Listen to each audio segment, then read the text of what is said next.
Welcome to Education Today. I'm Hunter Flick of Armstrong High School in the Armstrong School District. Today, we're going to take a look at a valuable group that helps out the school district in many ways every year. You may have heard of programs such as Do-Re-Mi, which puts instruments in the hands of students who otherwise may not be able to afford them. You may also have heard of a number of monetary grants that teachers are awarded every year. These grants help bring cutting-edge initiatives alive in our classrooms. The group that is responsible for all of this is the ASD Foundation in partnership with the district's very own faculty and other major community businesses. The ASDF is a nonprofit organization that raises money to provide Armstrong School District students with enriching, exciting programs that might not otherwise be funded by local tax dollars. To talk more about this today, we have the organization's executive director with us. Welcome to Education Today. Please tell us briefly about yourself and your roles with the foundation, how long you've served, and any kind of background you'd like to share. Well, thanks for having me on, Hunter. I've been with the foundation now for about 8 or 9 years, and over the time my job responsibilities have changed. Currently I serve as the executive director and president of the foundation, and in addition to that, I also work as the school district's multimedia technician. Okay. What is the main objective of the ASD Foundation? I mean, primarily what we're looking to do is find programs, especially innovative programs, that teachers have ideas for that wouldn't regularly be funded through school district budgets, or, every year we talk about how, funding can be a little bit tight in the public sector, so if we can try to help offset costs to the school districts, we try to do that as well. But primarily we're looking to try to help supplement teachers' instruction as much as we can, and help make an impact on students' lives. Yeah. Tell us about some programs the ASD Foundation offers and some stories about how they are benefiting students. Well, the primary programs that we offer are the Educator Innovative Grant Program, and that is our primary thing. We do a big push at each spring for grants to be evaluated in the fall, and that's usually when we get most of our grants turned into us. But we have a rolling timeline for our grants, so the 25th of every month is a deadline, and teachers could submit up to that point for review the following month. So, for example, if a teacher were to write a grant that was they wanted to be reviewed in November, their deadline would be October 25th, and then we would review it that second week, approximately, of November, which is when we would meet again. Yeah. But we also have a Do-Re-Mi program that helps get musical instruments into kids' hands that might not otherwise be able to play, may not have another option.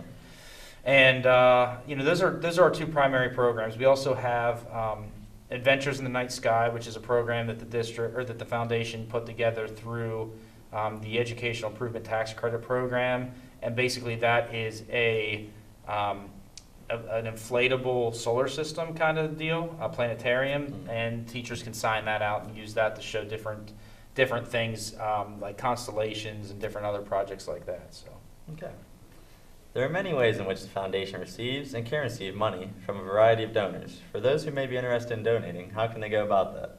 The primary way to do that would be to go to our school or our foundation website. The foundation website can be found off of the Armstrong School District webpage, the main webpage, and on the far right there's a selection that just says ASD Foundation. Mm-hmm. And I believe the page itself is asdfoundation.org, and we have a contact sheet in there that we also have all of our different programs listed in there.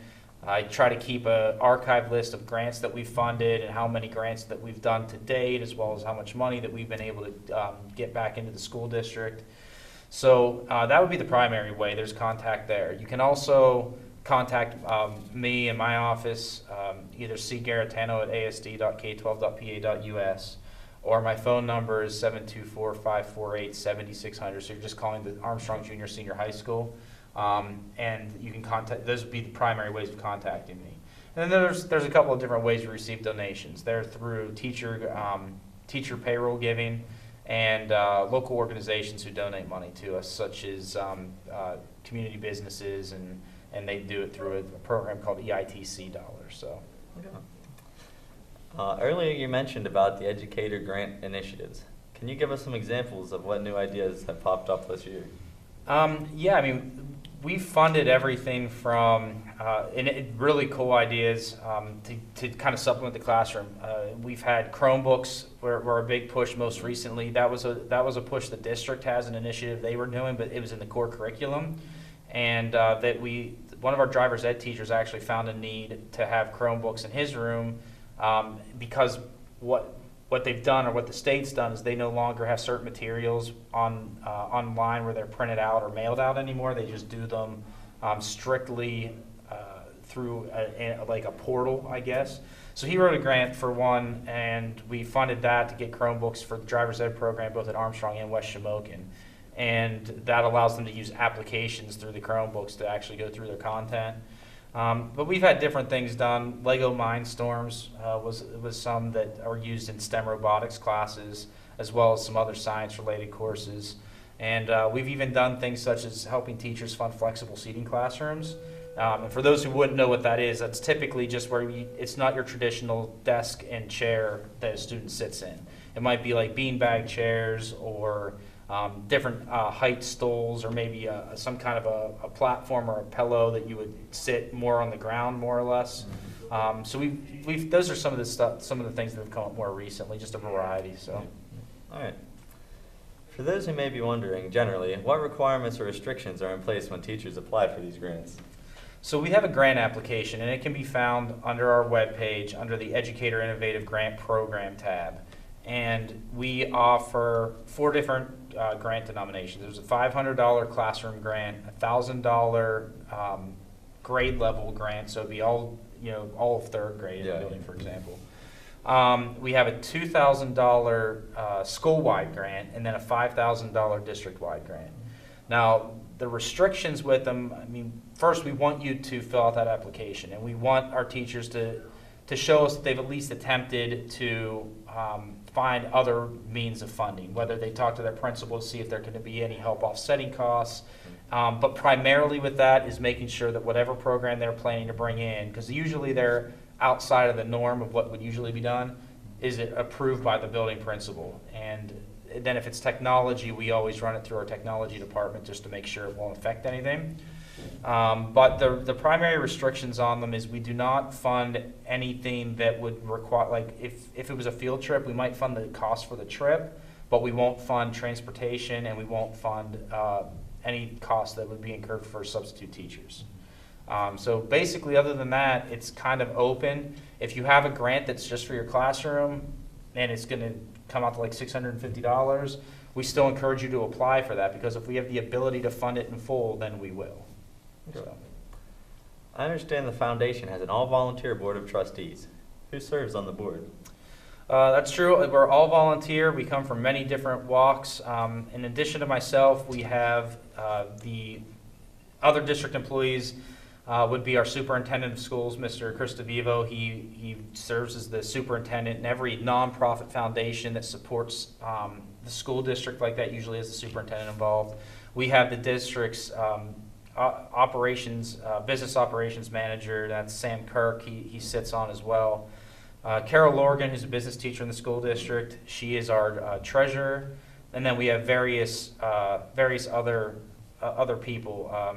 Sharon Porterfield's a retired school teacher, and she's our secretary. We have Dr. John Shaner, who's also a former retired educator from the school district. He's the vice president. Terry Thomas is a representative from Next Tier Bank. Tom Toy is a representative from the community. Tim Scaife is a retired school teacher, but is also currently a school board member at Armstrong School District. So he also sits on the board. And I think that covers everybody who we currently have sitting. We also have actually somebody from the county commissioner's office, Aaron Pohl, who recently joined us. So. The ASD Foundation holds an annual golf outing, which was mentioned earlier. What are some details concerning that event this year? We don't have a date set yet for it, but we always look for, typically it's the Thursday or Friday following the end of the school year. And I think graduation is somewhere around June 7th or June 8th this year, which falls towards the end of the week. So we would be looking at that following Monday or Friday in all likelihood for our golf outing. Last year we tried Lenape Heights Golf Resort as our location. In years past, we were typically a contending country club. At this point, we're in the early stages of planning for next year's event, or for this coming year's event, I guess it would be. So we don't have any specific details yet, other than we'd be looking at that second week of June sometime, and we don't have a location, but it's likely to be either Catania Country Club or Lenape Heights. Okay. We're going to take a break, and when we come back, we will discuss what EITC dollars are and what it means for businesses who donate to the AHS-TV Foundation. Success. We see it every day. Hundreds of majors and programs, bachelor's degrees to PhDs, small classes, internationally known faculty who are committed to your success. Real-world experiences to guide you on your career and life path. An alumni network 120,000 strong. I'm IUP President Mike Driscoll. Visit us. Find your success at Indiana University of Pennsylvania. I'm Indiana County Sheriff Bob Fyhock. We are all proud of Indiana County, but we must be worried about the negative growth of drugs and alcohol abuse. It is the responsibility of all of us, parents, teachers, and community leaders, to provide the best possible education to our youth in the prevention of drug and alcohol abuse. The law is a deterrent, but education is still our best protection. Help keep Indiana safe and drug-free. For more information on how to talk to your kids about drugs and alcohol, go to the abovetheinfluence.com, brought to you by the Armstrong, Indiana Drug-Free Communities Coalition.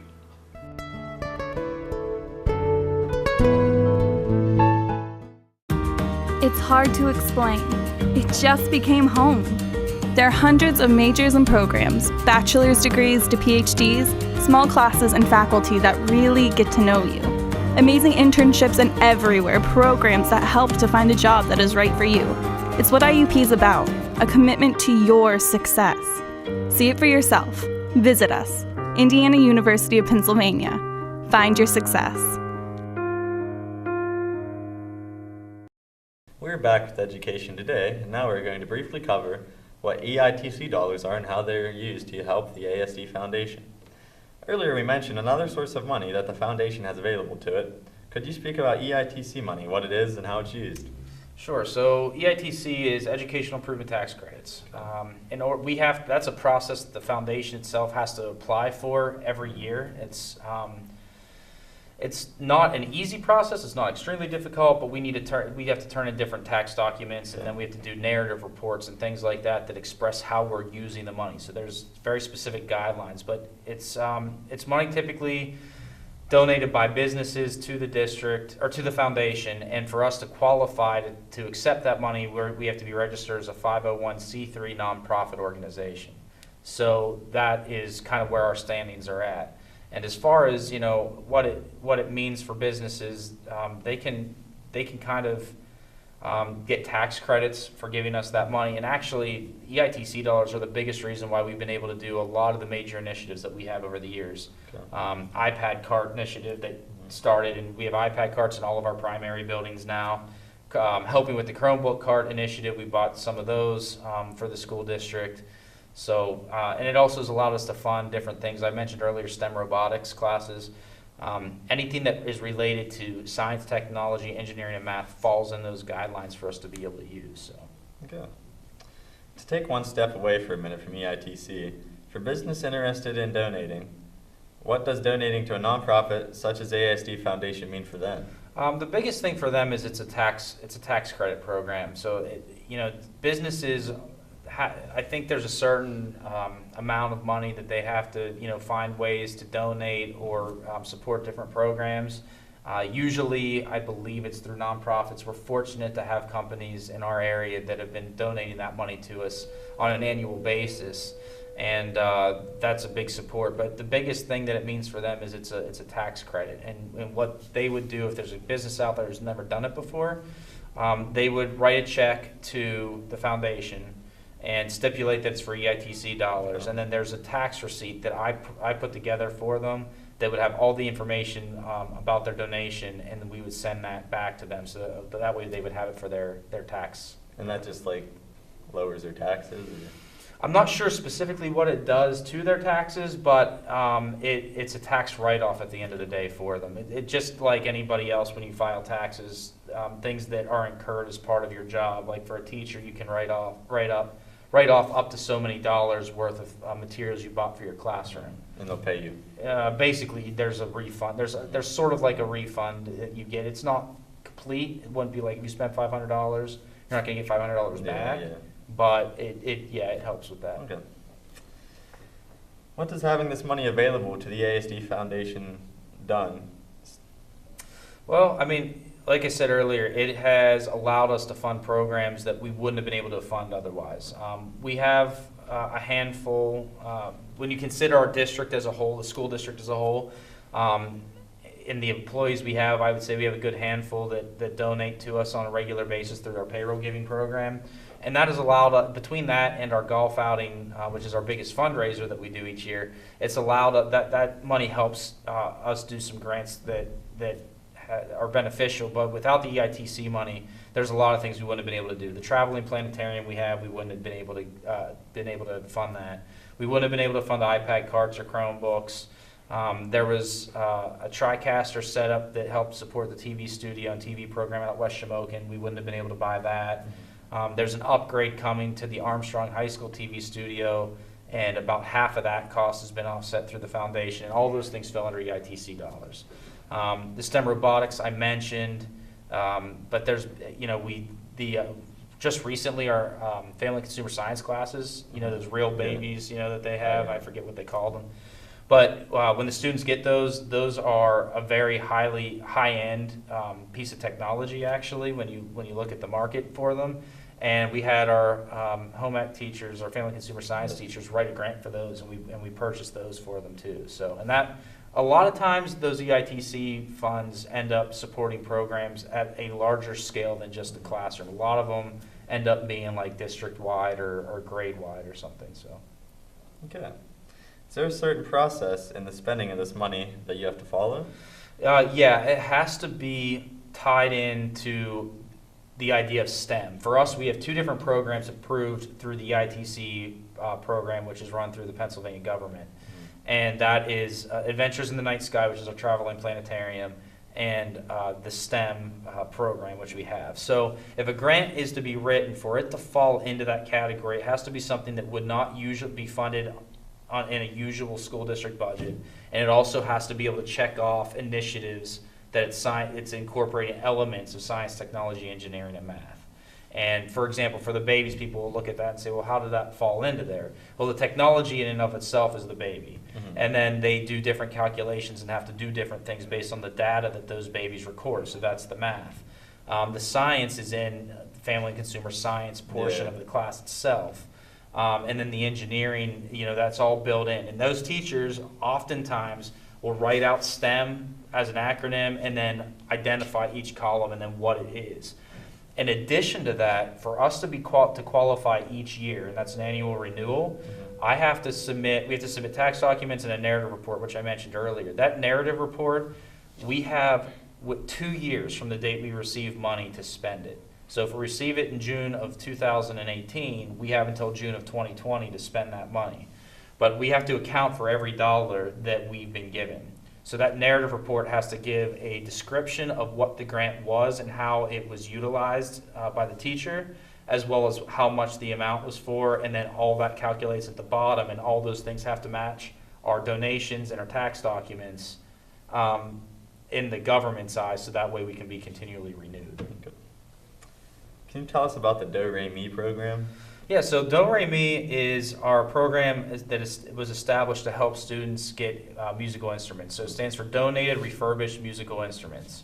And currently we probably have about 60 to 70 instruments that are being used by students. The concept was get musical instruments in the hands of students who otherwise wouldn't be able to afford them. If you've never played an instrument, or even for those who have, you know that it's a very expensive hobby and the instruments are not cheap. So we have everything. We have trumpets, trombones, clarinets, flutes, alto saxes. We even had a couple of bell kits get donated to us before, a snare drum, tenor sax. We have a tenor sax out there. We have a French horn somewhere. But those get spread out. Typically, they go to 4th grade students because those are the first years they're entering into the program. But once they receive that instrument, it is their instrument to use so long as they are enrolled in Armstrong School District. So in theory, a student could get that instrument in 4th grade and play it until they graduate their senior year. So are they giving to them for free, or is there like a small fee? No, there's no fee to it unless, the only thing that we hold them accountable for is if they quit playing the instrument or leave the district in any way, shape, or form. That instrument needs to be turned back into their music teacher, and then I work hand in hand with the district music teachers to keep track of all those instruments and make sure that none of them are leaving the district, so to speak. But there's no fee for using them. We're very fortunate to have a good partnership with Murphy's Music Center in Leechburg, and they do most of the repairs of our instruments for free unless it gets to a very extensive set of repairs. And in those cases, usually the foundation will pay for those. The only fee that may be incurred by a student is if there's very obvious signs of abuse and neglect that have caused severe damage to the instrument. So. Okay. What are the future hopes and dreams of the ASD Foundation? We just, we continue to hope and that we can find more contributions coming our way through payroll giving, and hopefully some more money come our way through EITC programs to help offset things. Ultimately, at the end of the day, we just want to be able to do whatever we can to help the students in any way, shape, or form we can. Teachers oftentimes have a lot of really good ideas and don't have the means to execute them. It's not going to be any shock or anything new to hear that a lot of teachers will buy supplies for their classrooms themselves with their own money. And a lot of that comes from the passion that they have to teach and being able to do things that they want to do with their students to help them. So from the foundation standpoint, we want to help those teachers. Now, we don't want to get a grant for like 1,000 pencils or something like that. But if we could get, if someone writes a grant for like mag formers was another one that we got. And if you don't know what those are, they're basically building blocks that you can use that have magnets in them and the magnets attached to each other. And you kind of build them almost like a Lego or an erector set kind of deal. And these are things that wouldn't usually be purchased by the school district. The same thing with the iPads. When we got that grant written and we received it, the first thing I thought was, well, this is a great idea, but we need to make sure it's going to work with our technology department. Can they support it going forward? And once we got their approval, we approved that grant in a heartbeat. And it started as one iPad card in one classroom, and that teacher found all these different free apps that they could use and put on it, and it immediately transformed their classroom from being able to be your traditional paper and pen or pencil or markers to interactive applications and grants that the kids could use, or programs the kids could use.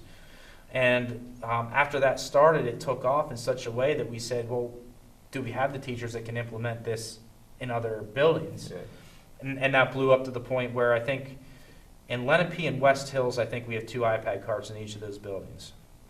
I want to say we have 2 in Shannock Valley because of there being multiple floors in that building.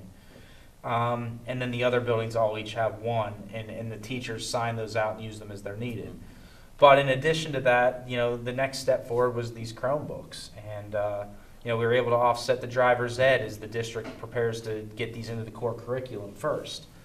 So, at the end of the day, we just want to do whatever we can to help the teachers out, help them get ideas funded that are going to change. You're a senior this year, right? Yes. So you know what it's like to be in classrooms that are a little bit more traditional and ones that have a little bit more flexibility or creativity built into them. So if we can get those teachers to help supplement their classes by offering these things to the students, it'll help you guys learn. So. Okay. Do you have any examples of any programs that they may use on the iPads? I don't know specific programs that they're using right now. I know that they kind of recycle those each year and look for new ones that'll help whatever their curriculum is. Sometimes they change their curriculum to build in certain things, but I'm not sure specifically what programs they're using. Okay. Do you have anything else to add for the benefit of our viewers? No, I just appreciate the opportunity to come on and talk about the foundation, and we hope that we can get more funds contributed, because every cent that comes to the foundation goes directly back into the school district, and that's at a district-wide level. So. Yes. All right. That's our show for tonight. Every year, the ASD Foundation gives our students more and more reasons to look forward to going to school so that they can take advantage of these great opportunities. I'd like to thank our guest, Mr. Chris Garitano of the ASD Foundation, Executive Director and President, for being on the show. I'd also like to thank all the Foundation's donors, individuals, retired and current teachers, companies big and small, because the ASD Foundation lives by donations. And we also need to thank our film crew. Today we have Armstrong Junior Senior High School students led by teacher Mr. Josh Miklas. Please join us again next week for another look at the Armstrong School District. DVD copies of this and all Education Today programming can be requested by contacting Chris Garitano at Armstrong Junior Senior High School. Visit our website for updated news and information about the district. Have a great week.